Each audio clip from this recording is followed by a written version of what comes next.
Chers amis, bonjour et bienvenue. Nous sommes le dimanche 18 août 2019 à Saint-Ginier.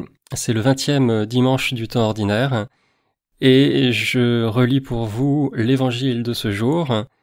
Je relis aussi mon homélie de ce matin à Saint-Ginier. De l'évangile selon saint Luc au chapitre 12, versets 49 à 53.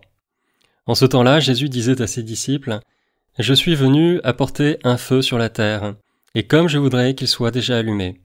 Je dois recevoir un baptême, et quelle angoisse est la mienne jusqu'à ce qu'il soit accompli. Pensez-vous que je sois venu mettre la paix sur la terre? Non, je vous le dis, mais bien plutôt la division, car désormais 5 personnes de la même famille seront divisées, 3 contre 2, et 2 contre 3. Ils se diviseront le père contre le fils contre le père, la mère contre la fille, et la fille contre la mère. La belle-mère contre la belle-fille, et la belle-fille contre la belle-mère. » Jésus disait à ses disciples: « Je suis venu apporter un feu sur la terre, et comme je voudrais qu'il soit déjà allumé. » En lisant l'Évangile, j'ai trouvé que ce texte correspondait bien à ce que nous vivons actuellement dans notre société. Pour comprendre les paroles de Jésus et savoir de quel feu il s'agit, il suffit de s'interroger sur ce qui brûle aujourd'hui dans le cœur des croyants. Et ce qui brûle, ce qui nous cause une immense peine, ce pourquoi les croyants sont encore capables de s'unir pour descendre dans les rues comme en 2015, c'est de constater qu'il n'y a plus de consensus sur ce qui est bien, sur ce qui est moral, ce qui est juste. Chacun suit son propre désir sans se soucier du bien commun. Il y a une 50aine d'années, on avait à peu près tous les mêmes repères. On savait ce qu'était une famille, un homme, une femme. On savait ce qu'étaient ces grandes notions comme la paternité ou la filiation, ça ne faisait pas de doute dans l'esprit des gens. Aujourd'hui, dans le débat public, on se trouve dans la situation de devoir tout justifier. Il n'y a plus d'anthropologie commune, il n'y a plus ce socle de valeurs communes sur lequel fonder un dialogue, amorcer une réflexion sur la société. Le feu qui s'est allumé dans le cœur des croyants, la souffrance que nous ressentons, qui nous divise à l'intérieur même de nos propres familles parfois, comme le dit Jésus, c'est de constater qu'on ne se comprend plus. Il n'y a plus de morale commune, il n'y a que des désirs individuels. Et on se dit, peu importe que mon désir soit moral, du moment qu'il est sincère. Et j'imagine que je suis dans mon bon droit parce que mon désir est sincère, et je réclame l'approbation de la loi. Je suis surpris par exemple de la facilité déconcertante avec laquelle on est capable de sacrifier la communauté à laquelle on appartient à son équilibre personnel. Nous sommes capables de nous séparer de notre propre famille, notre foyer, de nos enfants, parce que nous réalisons que notre épanouissement personnel peut être menacé. Nous sommes capables aussi d'abandonner notre entreprise, de nous retourner contre notre employeur, si c'est dans notre intérêt personnel. Et puis il y a ce concept à la mode du lanceur d'alerte. On quitte son emploi, ce qui est parfois tout à fait légitime, mais en semant derrière soi chaos et destruction, alors qu'il y avait peut-être un moyen de faire évoluer les choses de l'intérieur. Le désir individuel est devenu la norme absolue, universelle de notre société. La raison et le cœur de l'Occident sont profondément malades parce qu'il ne parvient plus à discerner le bien commun et à le vouloir. Le bien commun, je le rappelle, c'est l'ensemble des conditions qui permettraient à chacun et à tous de parvenir à son épanouissement. Et ce sont les débats qui refont régulièrement surface dans notre société. Le mariage homosexuel, en septembre, on reparlera de la PMA pour toutes.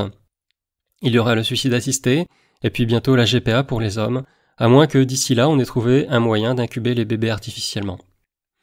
La recherche des biens communs devrait nous freiner dans cet arsenal de lois qui sont en passe d'être votées, parce que nous savons que nous nous dirigeons à toute vitesse vers l'eugénisme et vers la réduction à l'esclavage des plus pauvres, un monde injuste, violent et inhumain. La société est devenue comme un immense champ de bataille idéologique où les lobbies jouent des coudes dans un monde politique gouverné par la seule démagogie. C'est ça qui fait encore souffrir. Et ça s'est accéléré avec le vote des députés en faveur du mariage pour tous, c'était en 2015. Avec cette loi, on a ouvert comme une véritable boîte de Pandore, parce que pour la première fois dans l'histoire française, nos gouvernants s'écartaient résolument du concept de loi naturelle. La loi naturelle, c'est cette loi que nous portons en nous, dès notre naissance, inscrite dans notre ADN, et qui, par son objectivité, offrait un garde-fou aux législateurs. « Je suis venu apporter un feu sur la terre, dit Jésus, et comme je voudrais qu'il soit déjà allumé. Et il faut le reconnaître, ce feu que Jésus a allumé dans nos cœurs, c'est un bon feu.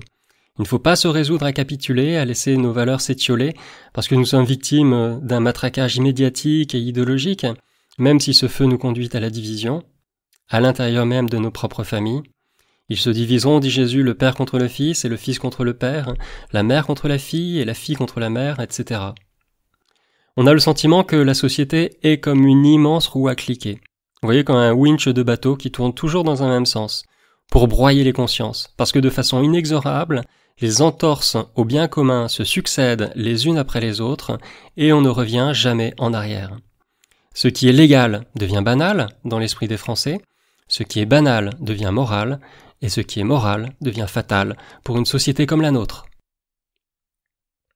Et on entend régulièrement le clic de la roue à cliquer, parce que la société a une nouvelle fois avancé sur ces questions, et on ne reviendra jamais en arrière. La roue à cliquer, je crois que c'est difficile d'imaginer quelque chose de plus désespérant qu'une roue à cliquer qui n'avance toujours que dans un seul sens. Et pourtant, il est bon de se rappeler les paroles du pape François aux jeunes du Paraguay, c'était en juillet 2015. Il ne parle pas de feu, mais de bazar. Mettez le bazar, disait le pape, mais ensuite aidez aussi à ranger. Un bazar qui nous donne un cœur libre, un bazar qui nous donne la solidarité, un bazar qui nous donne l'espoir. Alors quel espoir justement? Si nous n'avions aucune espérance, nous ne nous serions pas levés ce matin pour venir célébrer la messe. Ce qui fait notre espérance, c'est notre foi en la résurrection. Être croyant, c'est se recevoir d'un autre, accueillir la volonté d'un autre et lui être fidèle. Ce n'est pas à nous de déterminer ce qui est bien ou mal, même si on a le sentiment d'être sincère. C'est en étant fidèle à la volonté de Dieu que nous serons libres et que nous pourrons nous construire dans une véritable maturité. Et alors, nous serons de bons témoins de l'Évangile. Ainsi, dit Paul, vous serez irréprochables et purs, vous qui êtes des enfants de Dieu sans tache, au milieu d'une génération égarée et pervertie, où vous brillez comme les astres de l'univers, en tenant fermement la parole de vie. Oui, nous avons besoin de témoins dans notre monde, que ce soit dans nos familles, dans les lieux que nous fréquentons, dans le monde professionnel. Paul VI disait au Conseil des laïcs en 1974 « Les hommes d'aujourd'hui ont plus besoin de témoins que de maîtres. Et lorsqu'ils suivent des maîtres, c'est parce que leurs maîtres sont devenus des témoins. Alors courage. Plus que jamais, notre monde a besoin de témoins, a besoin que vous, chrétiens, vous teniez la route. »